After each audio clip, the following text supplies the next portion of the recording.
Olá, meu nome é Marcelo Gattuso, você está no canal Livros Profissões da Usinaria. Hoje meu convidado é o Márcio Cupido. O Márcio é CEO da DMH Group e é engenheiro de produção. Ele vai falar um pouquinho para a gente sobre a carreira dele, como isso tudo começou, como tudo isso avançou como profissional dessa área. Marcelo, seja muito bem-vindo, é uma satisfação ter você aqui e conversar sobre negócios, sobre trabalho. Então fala um pouquinho para a gente, né? Se apresente um pouco melhor, né, da forma que eu fiz como foi o início da sua carreira. Bom, obrigado, Marcelo, pela oportunidade aí. É sempre um grande prazer participar do podcast, principalmente quando fala de profissões. Falar um pouquinho do Márcio Cupido, né? Márcio Cupido tem 50 anos de idade, sou casado com a Silmara, sou pai de 2 meninos, Arthur e Bernardo. Sou nascido em Rio Claro, né? Fiz engenharia de produção, como você falou, e também ciências contábeis. Só que ciências contábeis eu nunca exerci. Eu comecei minha carreira profissional como auxiliar de produção na Brascabos, em 94. 94. E depois tive uma oportunidade na área da qualidade na Brascabos e eu gostei dessa área, né? E aí comecei minha carreira, trabalhei por 8 anos lá. Depois eu fiz especialização em gestão de projeto, fiz especialização também em engenharia de produção, né? Também em qualidade, né? E saí da Braskem em 2002. Aí eu fiquei acho que uns 3 meses parado. Entrei na MDT na época. É uma fabricante de dispositivos médicos aqui em Rio Claro. Comecei lá uma carreira já direto na área da qualidade, né? Que eu vim da Brascabos dessa área.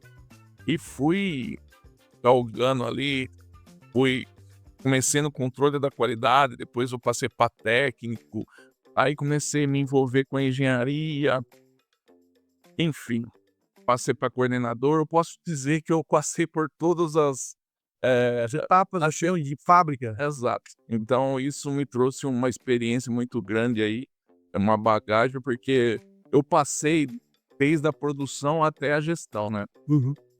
Na MDT, na época, ela foi vendida e virou um grupo víncula, né? E nesse grupo eu fiquei até 2020, quando fui desligado por conta da pandemia. Foi desligado muita gente. Eu falei, agora chega. Agora eu vou galgar a carreira de consultor, né? E tudo começou aí na parte de consultoria. Uhum.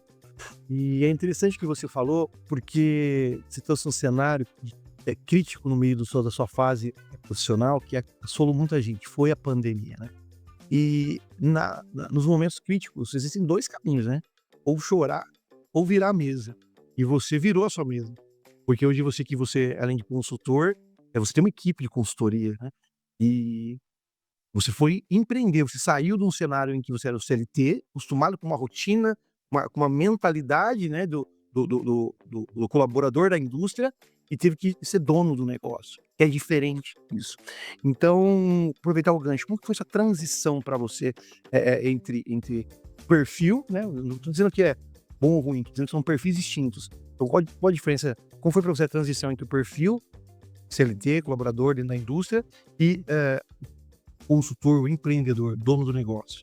Acho que é uma ótima pergunta, Marcelo, porque eu sempre tive vontade, porém faltava coragem, né?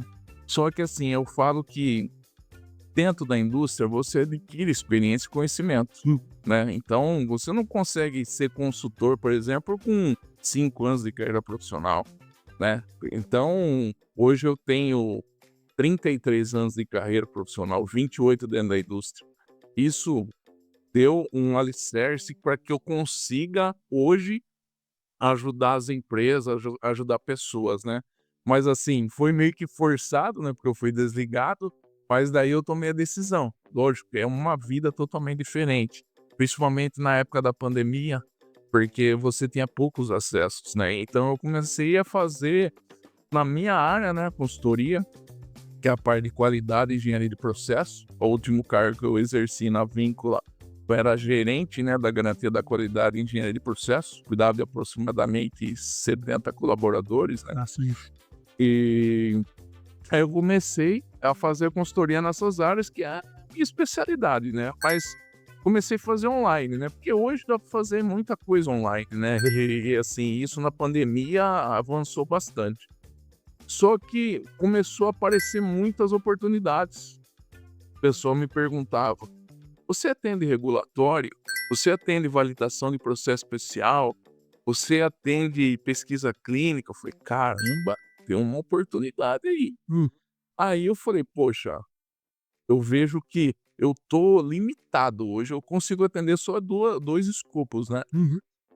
Falei: cara, vai ter uma oportunidade. Aí que surgiu a DMH Group, né? Consultoria e treinamentos. Hoje a DMH ela tem aproximadamente 30 parceiros consultores, né? Espalhados por todo o país. Temos algumas parcerias fora do país também. Estados Unidos, México, Argentina. E a gente fala que a DMR Group hoje é a mais completa do Brasil. Não é a maior, mas a mais completa. Por quê? Como eu falei, tinha essas demandas e a gente começou a construir, né, vários escopos. Então, hoje a gente atende desde desenvolvimento de produto, engenharia de processo, qualidade, validação de processo especial, pesquisa clínica, temos até consultor jurídico, tem consultor de gestão financeira, parte comercial. Então, é um escopo bem completo, bem abrangente, né, que está numa crescente muito grande. No início, como, né, nessa pergunta inicial que você fez, é complicado essa transição, né? Você tem que correr muito atrás, né, de clientes, visitar. Mas hoje, graças a Deus, os clientes estão vindo atrás da DMR Group. Lógico, tem um trabalho por trás de marketing, né, de tráfego pago, todas essas coisas, né, que hoje necessita. Mas assim, eu acho que assim, a gente tem que começar. Mesmo que não seja na condição ideal. Isso que eu sugiro com as pessoas que têm a vontade. Não tem a condição ideal, mas comece. Aí você vai ajustando no meio do caminho. Perfeito. Essa adaptação que você teve que fazer, essa dificuldade desse processo de adaptação, eu quero trazer alguns pontos pra gente. Quando você é um colaborador de uma empresa, você fica restrito à operação principal da sua função, né, uma lista de atividades ali, né, a job description. E quando você é um empreendedor, você tem que aprender outras áreas de conhecimento. Então você foi obrigado, por uma oportunidade de mercado, a entender outras áreas, certo? Para achar outros profissionais, falar a linguagem dessas outras áreas. Isso é operacional ainda. Mas você teve que aprender a fazer um comercial agora. É um outro tipo de processo, é um processo, mas é um outro tipo de processo. Você teve que abrir a sua empresa, então você teve que olhar com carinho para o contábil. Você teve que assinar contrato com as pessoas, então você teve que aprofundar o conhecimento jurídico. E você vai abrindo a sua gama de conhecimento e, ao mesmo tempo, que você vê que o universo é muito grande e se sente pequeno. Não tem esse sentimento? Nossa, assim, é um mundo de oportunidades. É um mundo de oportunidades. Como você falou, né? Eu acho que assim, até na nossa carreira como operador, você vende, mesmo, né, indiretamente, você está vendendo seu trabalho. Mas assim, quando você tem sua empresa, você tem que ser o comercial, tem que ser o marketing, tem que ser o contador, tudo. Então você tem que aprender. E assim, eu acho que é muito bacana, porque assim, você conhece muita gente. Quando você está dentro da indústria, você fica limitado. Acho que a palavra é essa. Lógico que você tem os horários a serem cumpridos. Hoje eu consigo ter uma liberdade de fazer visitas a novos clientes. Faço trabalhos em diversos estados, né? Diversas cidades. Então, conheço gente, conheço. Assim, é um mundo totalmente diferente, Marcelo. Mas, assim, eu acho que, como eu falei, né, anteriormente, acho que a gente tem que começar. Não pode querer começar na perfeição. Por exemplo, eu tive que aprender a lidar com a questão do site, de redes sociais. Tudo isso tem, né, envolvimento, né? E assim, a forma de abordagem, por exemplo, se o cliente faz um questionamento, uma abordagem, reclama do preço, você tem que saber a forma até de lidar com essas restrições, né? Então, assim, é um mundo diferente. Mas, assim, eu sugiro quem tem a vontade de empreender, que assim, não esperem a perfeição, porque sempre você vai ter que buscar a perfeição. E a perfeição não existe. Não existe, né? E olhando para você, ouvindo um pouquinho você falar, né, da sua trajetória e isso que você construiu, né, e construiu não só como patrimônio de negócio, mas esse novo perfil, né, ele construiu um novo perfil, 2020, 2026, 6 anos construindo um novo profissional. Quais as características de habilidades, né, comportamentais, as soft skills, que você teve que desenvolver, né? Eu vou dizer lá no Fábrica, mas essa transição, o que mudou para você desse ponto? Acho assim, você tem que, principalmente a parte comportamental da coisa, você tem que saber lidar com pessoas. Lógico, quando eu estava dentro da empresa, a maioria dos cargos eu exerci cargo de liderança, mas assim, lá dentro eram colaboradores, que fora são clientes, é totalmente diferente. Então a abordagem tem que ser diferente. Acho que assim, a forma de se comunicar, e assim, eu gosto bastante dessa interação, eu gosto de participar bastante, mesmo hoje eu estando mais na gestão da minha empresa, mas eu gosto de fazer as reuniões iniciais, estar participando. Então assim, esse contato, essa comunicação, esse cuidado, principalmente com entrega no prazo que você estabeleceu, sabe? Então assim, eu vejo que são inegociáveis essas coisas, né? Você entregar o que você prometeu dentro do prazo com excelência. Então, assim, essa comunicação, essa clareza, eu acho que é importante, né, num empreendedor. Perfeito, comunicação. E o que para você foi o mais desafiador do seu processo? É porque assim, dificuldade sempre tem, né? Você falou meio da questão inicial e tudo mais, mas o que foi mais difícil para você? Não vou pegar nem nesse processo, vou pegar na sua carreira toda, mas acho que é um tempo maior de trabalho. Qual foi o maior desafio que você... Assim, eu sempre fui um cara que falei olho no olho, Uhum. sempre falei a verdade. E às vezes isso não é muito bem visto dentro de uma empresa, né? Porque existem pessoas que batem nas suas costas, né? Parece que é seu amigo, mas pelas costas ele vai e fala mal de você. E assim, sempre fui muito assim, né? Sincero, honesto, falei a verdade. Porque toda empresa que eu trabalhei como se eu fosse dono da empresa.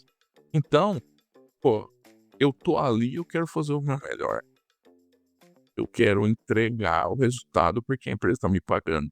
E eu gosto das coisas do certo. E isso às vezes acaba criando um atrito dentro da empresa. Não sei se você tá me entendendo o que eu tô querendo dizer. Então, assim, eu não sou aquele cara que, né, fico me esquivando de problema. Eu tô ali para resolver problema, né? Uma das funções de um gestor mas assim, sempre fui muito incisivo, muito enfático, falando a verdade, olho no olho. E às vezes eu tenho certeza absoluta, né, que você incomoda. E às vezes tem pessoas que não gostam de ouvir a verdade. Uhum. Mas eu acredito, Marcelo, que se você fala a verdade, você quer o bem da pessoa. Eu também acredito nisso. Eu vou pegar um ponto importante com você, né? Também fiz engenharia de produção e eu trabalho com consultoria também. Conheço o chão de fábrica. E quando você fala sobre essa questão de sinceridade, quando a gente trabalha com a consultoria, esse é o gancho, a gente precisa ser sincero com o dono da empresa. Eu acho que o líder de empresas como a sua, né, como a nossa, você ser sincero com o cliente e falar, cara, às vezes você é o problema, né, porque você está centralizando muitas atividades, ou porque existe um parente seu que está alocando num lugar que não tem por que alocar. Existe uma responsabilidade, né? Existe também um ônus nessa sinceridade. Você mostra a sinceridade para a melhoria dos processos, provoca um certo ônus. Existe um bônus porque você, por ter esse perfil lá atrás, durante a sua carreira, eu sou o dono. Eu me comporto como dono. O que isso significa? Para mim, tudo que eu tô fazendo é importante. Os processos importam, as atividades importam, sou responsável com o que eu faço, né. Você acaba construindo, então, um perfil que se adaptou muito rápido, inclusive, à questão do empreendedor. Porque você já sabia como fazer, como se comportar. Então, era mais uma questão de conhecimentos, de mundo. Então, voltando ao gancho principal, essa essa realidade da sinceridade, ela ela provoca o seu avanço, mas ela também ela provoca desconexões com outras frequências de pessoas. Hoje a gente fala muito sobre a frequência, pessoas que não acompanham você. E são as pessoas que puxam o seu tapete, as pessoas que você acha que são seus amigos, que na realidade não são. Isso acaba fazendo parte do crescimento da carreira, né? E ele- fazendo um gancho com relação a isso, você teve uma experiência em que você teve que sair um profissional da sua empresa e você teve que resolver isso aí, né? Ela no 45 do segundo tempo. Conta essa história pra gente, porque ela tem essa ela tem um link com esse assunto. Porque se você não tiver habilidade, não for sincero o suficiente, você não tá pronto pra segurar uma oportunidade quando ela aparece e dar conta dela. Pra gente, cara. Assim, normalmente a gente costuma fazer diagnósticos, né? E nem você falou de contrato. Poxa, o cliente precisa querer ser ajudado, né? Então, assim, você tem que ter essa abertura de falar a verdade, mesmo que ele não goste de ouvir, mas ele precisa ouvir. Então, assim, contar um caso que ocorreu com um amigo pessoal, né? Ele tem uma empresa, né? E eu até falei, eu vou fazer um diagnóstico para você, né? Deu 73 páginas no diagnóstico. Só que assim, eu deixei bem claro para ele. Existem muitas oportunidades, muitos desafios. Só que me chame se você quer fazer mudanças. Porque senão não vai adiantar, a gente vai perder tempo. Então, assim, essa sinceridade é importante. Por exemplo, hoje o consultor, o que faz com que o consultor lhe agarre na sua mão e não solte mais? Você trazer resultados através de indicadores. Então, por exemplo, poxa, eu vou fazer um trabalho, você tem que perguntar, bom, onde você está, onde você quer chegar, né? Então, tem que ter essa clareza. Porque se eu trouxer o resultado que ele está esperando, vai soltar minha mão. Você tá entendendo? Mas se você não me diz, se você não tiver essa clareza, e você que tá valendo a pena a sua estadia dentro da empresa, assim, você vai fazer um trabalho temporário e não vai se perdurar, vamos dizer assim.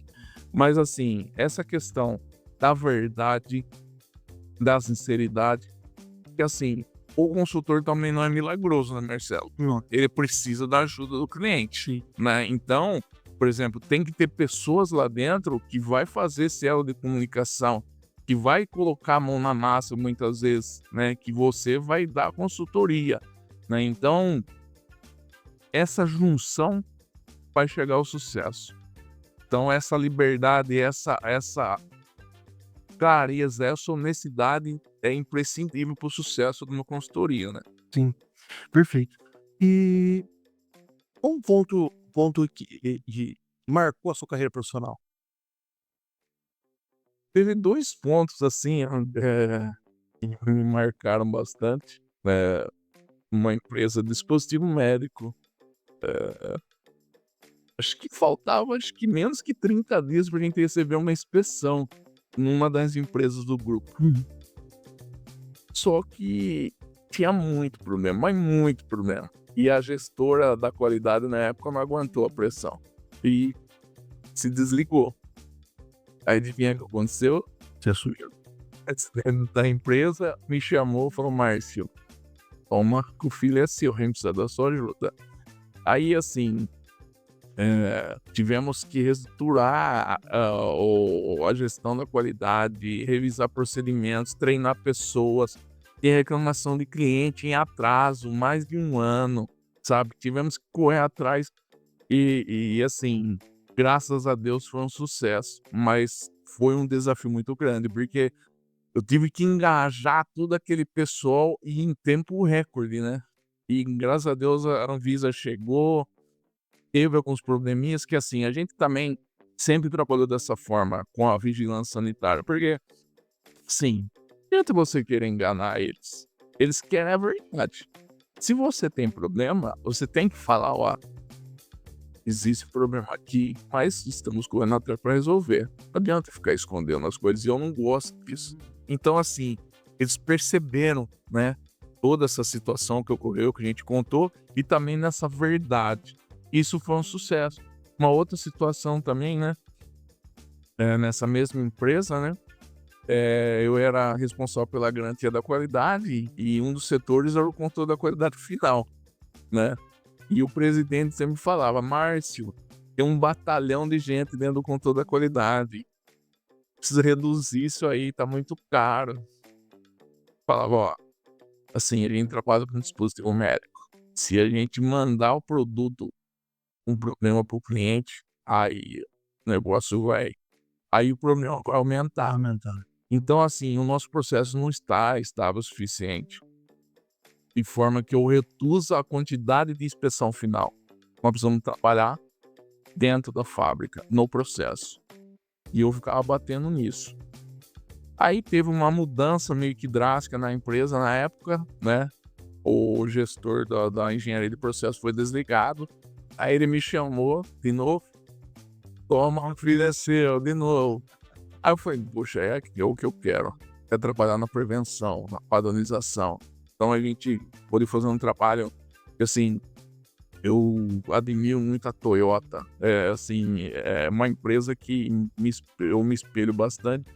Então, fizemos um trabalho de padronização de processo, de procedimentos, preparação de máquina, para que a qualidade seja feita por quem produz. Porque o controle da qualidade, ele simplesmente vai achar, ele vai comparar o produto com o especificado e vai ser produto. Ferir ou não ferir. Aí o que acontece? Chega lá no final, metade do lote está reprovado. Às vezes fica mais caro para você retrabalhar, você deixa de atender o cliente, sabe? Então, esse trabalho preventivo que eu adoto em todas as empresas que eu na consultoria, eu falo sempre, pessoal, eu costumo falar que a empresa tem que sempre estar em busca da excelência operacional. Falem todas as vezes essa mesma técnica. Quem me conhece vai lembrar. Excelência operacional nunca tem fim, Marcelo. O primeiro passo é padronização. Você tem que ter processos padronizados. Nunca pode estar na cabeça de ninguém. Tinha casos, por exemplo, de empresas que eu vivenciei. O operador tirava férias, o produto não era fabricado, que só ele sabia, Marcelo. Parece loucura, né, porque é a indústria não sei o que, mas acontece. Acontece. Você padronizou, você treinou as pessoas, porque não adianta também se ter um padrão. E outra coisa, o operador, Marcelo, ele não lê, não tem tempo para ler. Então você tem, isso eu uso também bastante na Mercedes. Eles usam 90% ilustrativo e 10% escrito, porque é muito visual, né? O que pode, o que não pode. É a dinâmica do dia a dia, né. Exatamente. Então isso facilita, porque, por exemplo, se o João tirou férias, eu coloco o José no lugar, eu tenho um padrão estabelecido e vai conseguir ter uma receita de bolo para ele fazer. Não fica na cabeça de ninguém. Aí as pessoas têm que ser bem treinadas. E o terceiro é a estabilidade de processo, que é o que toda empresa gostaria de ter. Por quê? Por exemplo, um cara que trabalha no PCP, ele abre uma ordem de 1000 unidades. Qual é o objetivo dele? Que essas 1000 unidades tenham dentro do estoque e você venda. Só que se você não tiver estabilidade de processo, você pode ter variáveis no meio do caminho que você vai entrar metade dentro do estoque. E aí? Esse planejamento foi por água abaixo. E o quarto, Marcelo, é a parte de melhoria contínua. Sempre bato na tecla aqui. Você consegue fazer melhoria em cima de processos estáveis. Então, por exemplo, eu fabrico 100 peças hora. O processo está estável. Aí sim, agora eu quero fabricar 150. Tá bom, o que precisa? Preciso melhorar meu processo, eu preciso investir em novo equipamento, enfim. Mas tá estável. Eu tô tendo poucas perdas ou zero perdas. Aí você faz melhoria. E assim, fazer sempre mais rápido, mais barato, com mais qualidade. Isso é excelência operacional. Isso nunca tem fim. Uhum. Até na consultoria. Sim, sim. A gente tem que buscar incessantemente essa questão da excelência operacional. Então seria mais ou menos isso. Seria bastante coisa pra gente pensar. E é interessante quando a gente fala de melhoria contínua, porque uma empresa, uma indústria é feita de vários departamentos, e todos os departamentos têm processos, e às vezes até, não é às vezes não, sempre tem o seu subprocesso. E quando a gente fala em melhoria contínua e estabilização de processo, a gente está dizendo o seguinte: olha, eu entendo como que funciona essa rotina. Ela começa assim, acontece isso, isso, isso, e termina desse jeito. Dura tanto tempo e produz tantas peças ou faz tantas coisas. Você tem os indicadores. Com os indicadores, agora, com essas informações, a gente pode mudar. Por exemplo, se você falou de uma máquina, essa máquina produz 1000 peças. Só que eu preciso comprar uma outra máquina que produz 2000 no mesmo tempo. Pô, então ela vai custar, sei lá, 2 milhões. Pô, então se eu trocar essa máquina, vender essa, né? Primeiro comprar uma, vender essa máquina. Quanto tempo se paga essa diferença entre equipamentos? Para eu aumentar essa demanda. Outra coisa, eu vou conseguir comprar 2000 peças por dia em estoque? Estou dobrando. Tem estoque para guardar isso? Eu preciso entregar. O comercial vai vender isso? Então tem que ter processo de compra, processo de produção alinhado, processo comercial alinhado, para que toda essa operação de investimento, que era a troca do equipamento, para aumentar a capacidade produtiva, seja entregue e se estabilize novamente, né? Então, é complexo, porque como um maestro, né, o gestor tem que organizar vários tipos de equipes distintas. Nessas equipes de colaboradores que você teve sob a sua responsabilidade, você tinha líderes sobre você, certo? Outras pessoas que também exerciam um cargo de liderança, já de você ser o chefe. Ao mesmo tempo que você também tinha o chefe para responder, o presidente da empresa. Um ponto que eu quero trazer nisso. Nessa equipe e essa diversidade de pessoas e do controle dos processos para manter a qualidade, existem vários perfis profissionais. Qual é o meio que você tem para lidar com esses diferentes perfis dentro das suas equipes de colaboradores? Então, você disse, né? Eu era responsável por supervisores, coordenadores, líderes, né? E engenheiros. Mas assim, eu acho que eu tinha uma equipe, né? Que era da liderança e eu trabalhava com essa equipe. Uhum. E ela desdobrava, né? Então, porque, logicamente, eu gostava de andar pelos setores e tal, mas assim, eu tinha que desenvolver, né, esse time para que esse time replicasse, né, para os Operadores finais. operadores finais. Então, assim, como você falou, cada pessoa tem uma forma diferente, de falar. Tem pessoas que você fala, ela absorve imediatamente. Tem pessoas que você fala, se você perguntar, você entendeu? Entendi. Então repete aí. Então, assim, cada pessoa é um jeito. Como você, o papel do gestor é também saber lidar com essas situações. Cada tipo de pessoa, tem pessoas que você consegue brincar, pessoas que não. Então você tem que absorver o melhor de cada um. Esse é o nosso papel, né? E às vezes, por exemplo, a pessoa não está na função que ela está entregando, mas ela pode ser aproveitada em outra função. Tem situações que mesmo você trocando, ela não conseguiu. Aí, assim, infelizmente, você tem que desligar. Então, assim, faz parte, a empresa vive de resultado, né? Então, eu acho que o foco o gestor ele tem que ter o acompanhamento, reuniões de feedback, que é importantíssimo, na minha opinião. Por exemplo, uma vez por mês, com esses responsáveis diretos que faz a gestão, você tem que ter essa reunião de feedback. Por quê? Não adianta no final do ano Perguntar como é que foi, como é que tá, deixa eu ver esses indicadores. Por que tá ruim? e outra, o que faz aí, né, Marcelo? É o seguinte, por exemplo, se você faz uma reunião de feedback, para mim, feedback também existe uma metodologia. Eu sempre falei, esse momento é de você ouvir. Então, ouça com bastante atenção. E amanhã, se você quiser voltar a vir aqui conversar comigo, mas você refletiu, você absorveu. Porque não é momento de ficar, né, rebatendo. E assim, você coloca os pontos positivos e os pontos a desenvolver. Se a pessoa não, você deu um feedback, deu o segundo, deu o terceiro, você desligou a pessoa, ela já sabe até o motivo que ela está sendo desligada. Ela não vai ser pego de surpresa. Você tá entendendo? Então, esse acompanhamento do gestor é importante, né? Lógico, tem as reuniões que todos participam, né? Mas tem as individuais. E eu gosto muito de trabalhar dessa forma quando eu trabalhava dentro da indústria. Tinha essas reuniões de feedback, porque assim, esse acompanhamento é importante, né? A gente tá ali para bater meta, só que a clareza é importante. O funcionário não pode ter dúvida, Marcelo. Uhum. Então, se ele tiver dúvida, ele vai passar a dúvida também para os funcionários dele. Você tá entendendo? Então, assim, a clareza, ele não pode sair com dúvida da sua mesa, da sua sala, né? Então, eu acho que isso tem que começar do presidente e, né, descendo e chegar na produção.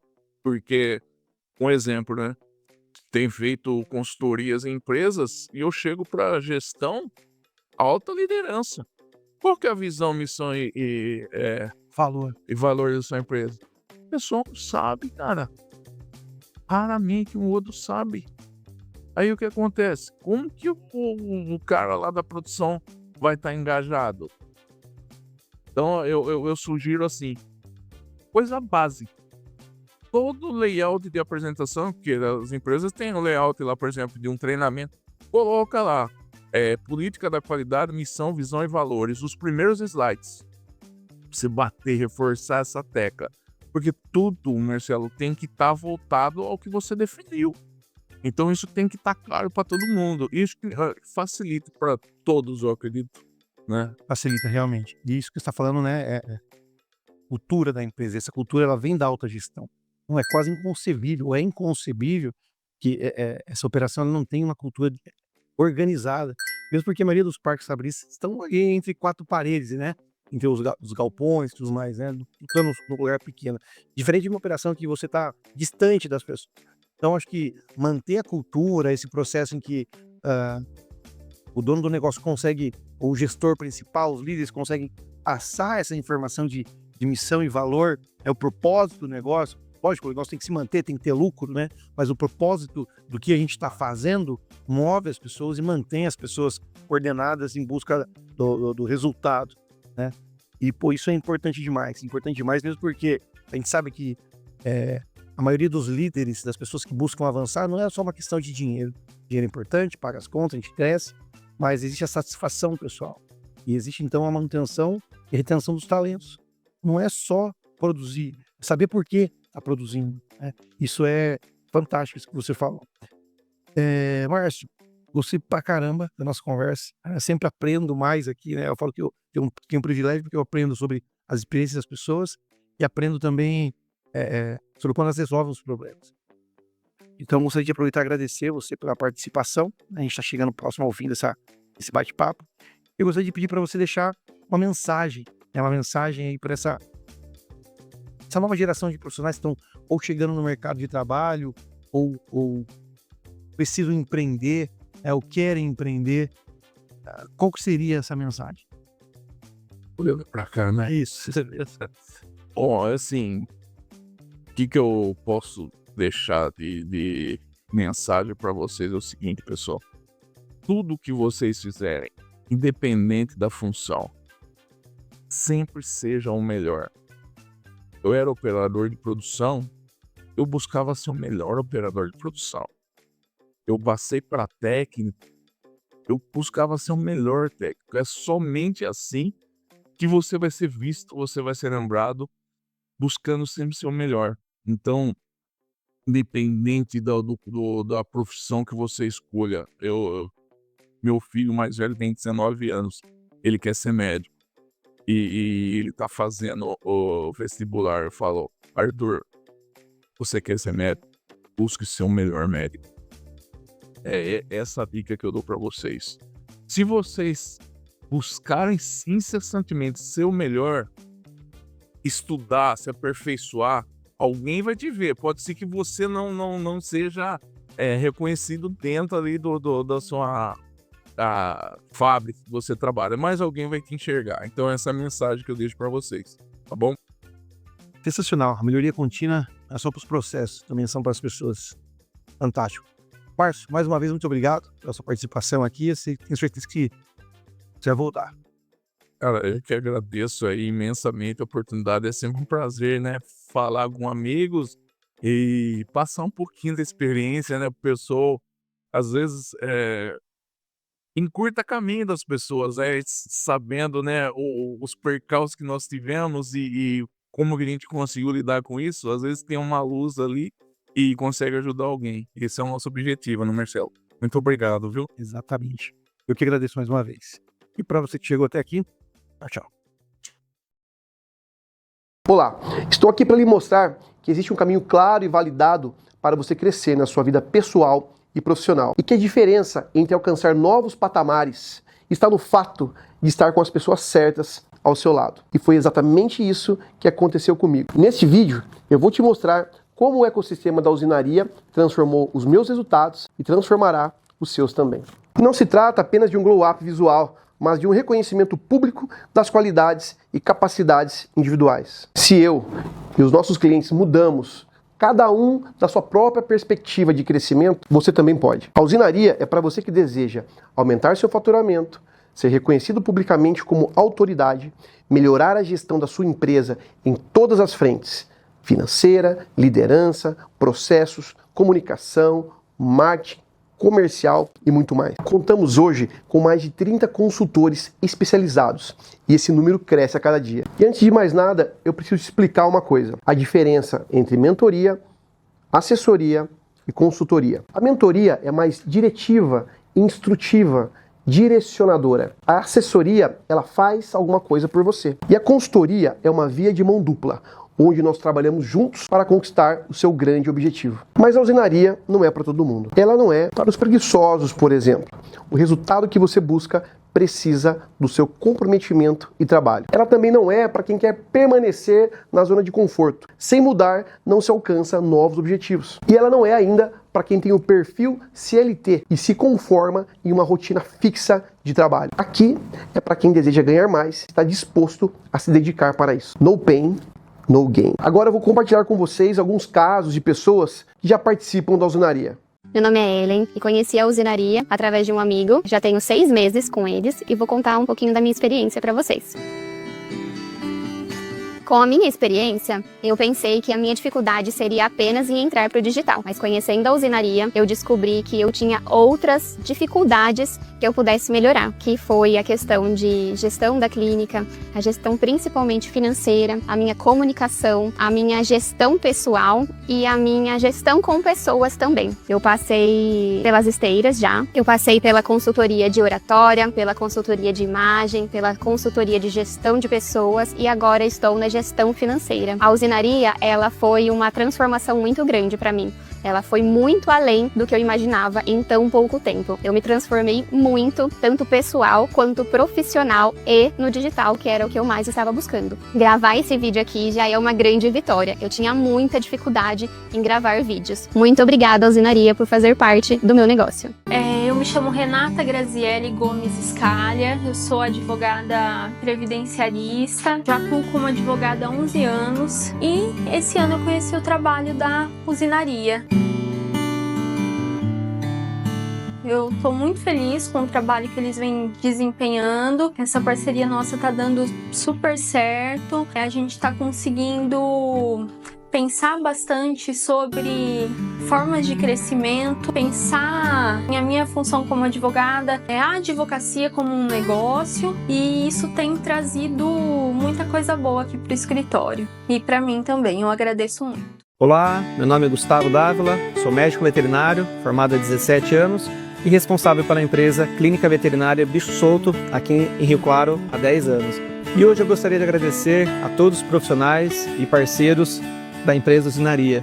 Iniciei um projeto em março deste ano, com diversas consultorias que foram realizadas, como oratória, comunicação, marketing e mídia digital, com melhorar a forma de se vestir, e era o que eu buscava, melhorar a minha imagem e gerar maior autoridade e credibilidade sobre os assuntos.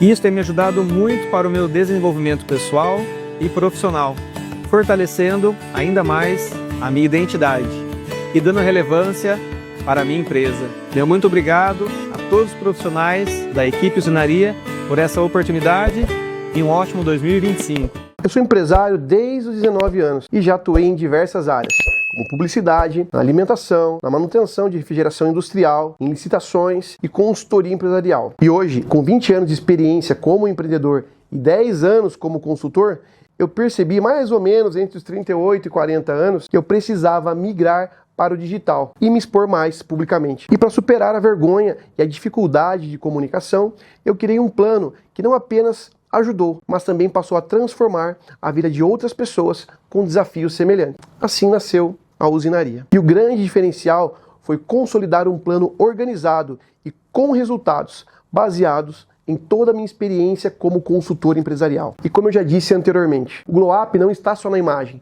mas também nos upgrades e nos upsells.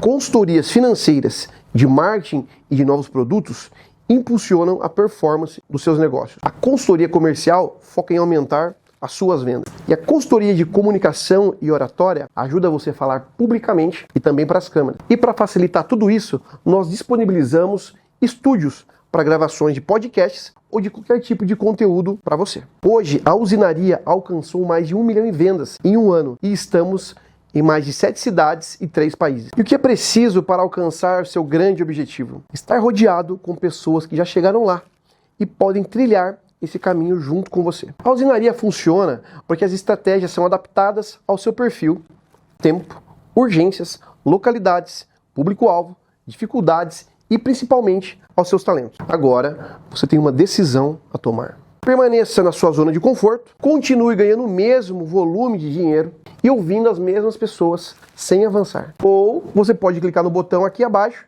e conversar com um de nossos especialistas para entender como a gente pode caminhar junto para alcançar os seus grandes objetivos. Seja bem-vindo à Usinaria.